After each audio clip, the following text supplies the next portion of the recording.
Media మిత్రులకు ముందుగా CPIML new democracy Khammam జిల్లా కమిటీ తరఫు నుంచి అభినందనలు తెలియజేస్తున్నాం.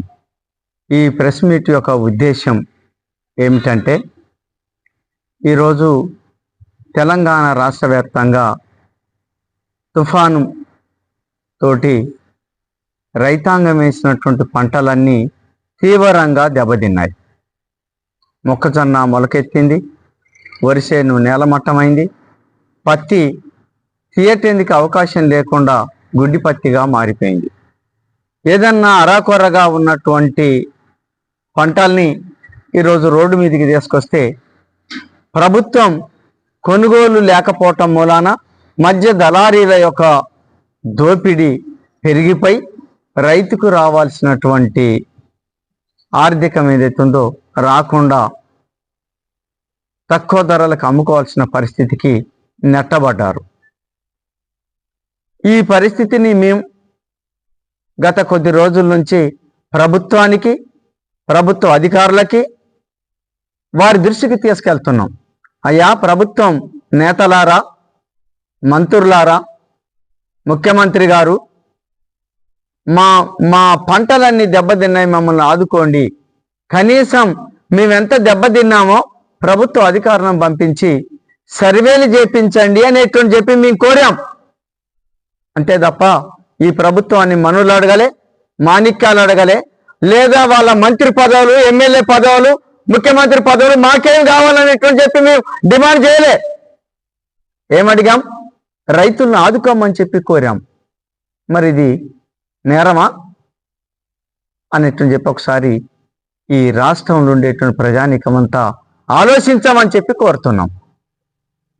ముఖ్యంగా తడిసిపోయినటువంటి ఒక అన్ని రకాల పంటలు, దెబ్బతిన్న పంటలన్నిటినీ మద్దతు ధరల ప్రకారం కొనుగోలు చేయండి, గిట్టుబాటు ధరలు కల్పించండి అని చెప్పి మేము ప్రభుత్వాన్ని అడుగుతున్నాం.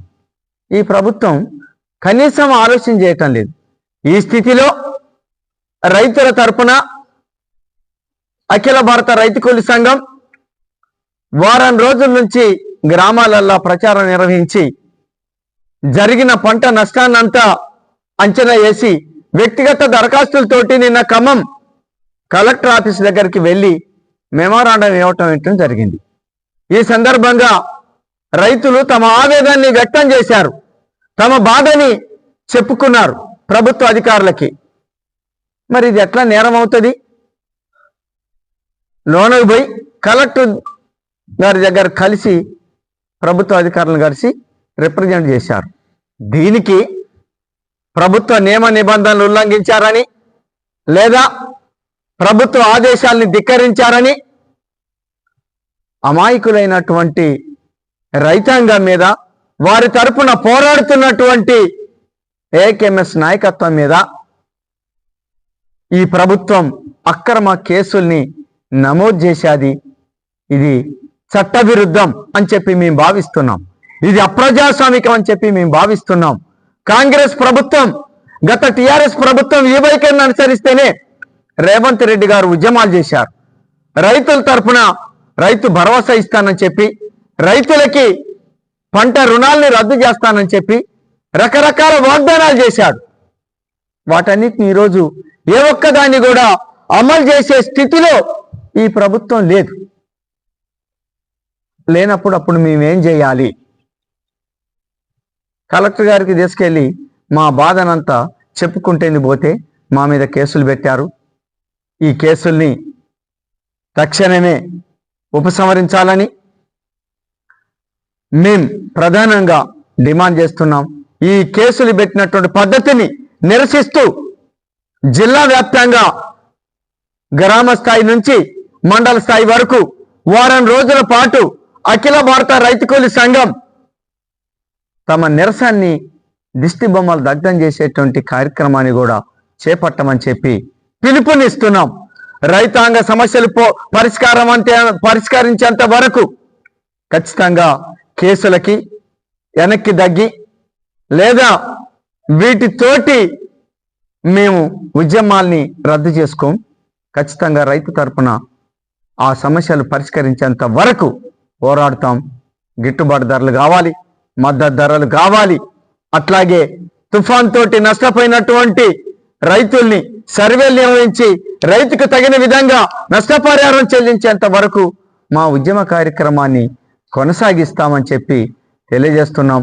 అట్లాగే ఈ సమస్యలు పరిష్కరించకుండా ఉద్యమాలతోటి నిర్బంధాలతోటి వెనక్కి కొట్టొచ్చు అనుకుంటే మాత్రం ఈ జిల్లాలో ఉండేటువంటి రాజకీయ పార్టీల్ని, రైతు సంఘాలని, విద్యార్థుల్ని, మేధావుల్ని, అన్ని వర్గాల ప్రజానీకాన్ని కలుపుకొని ఉద్యమాన్ని రేపు రానున్న కాలంలో తీవ్రతరం చేస్తామని చెప్పి ఈ సందర్భంగా స్పష్టం చేస్తూ, మేము తీసుకున్న ఈ కార్యక్రమంలో అన్ని వర్గాల ప్రజానీకం రాజకీయాలకు అతీతంగా ఖండించాల్సిందిగా వీటిని పెట్టినటువంటి కేసుల్ని ఉపసంహరించుకోవాలని చెప్పి డిమాండ్ చేస్తూ మేము నిర్వహించేటువంటి మా ఉద్యమ కార్యక్రమానికి మద్దతు తెలియజేయాల్సిందిగా పిలుపునిస్తున్నాం. ఈ కార్యక్రమంలో పాల్గొన్నటువంటి కామ్రేడ్స్ అందరికీ ముందుగా విప్లవ ధన్యవాదాలు తెలియజేస్తూ, రానున్న కాలంలో రైతాంగ ఉద్యమాల్ని ఈ జిల్లాలో బలోపేతం చేస్తాం. ఖచ్చితంగా ఈ పాలకుల రైతు వ్యతిరేకమైనటువంటి వైఖరిని నిరసిస్తాం.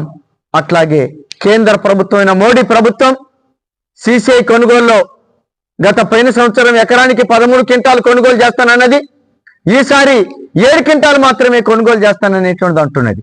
అంటే కేంద్ర రాష్ట్ర ప్రభుత్వాలు రైతు వ్యతిరేకమైనటువంటి ఒక వైఖరిని చేపట్టాయి. రైతు మీద కత్తిగట్టి రైతుల మీద రొమ్ములొడ్డినటువంటి వాడు ఏ పాలకులు కూడా చరిత్రలో నిలబడలేదు. వాళ్ళంతా చరిత్ర కాలగర్భంలో కలిసిపోయారు. ఈనాటి మతోన్మాద బీజేపీ ప్రభుత్వానికి, ఈనాటి కాంగ్రెస్ ప్రభుత్వానికి కూడా అదే గతి పడుతుంది.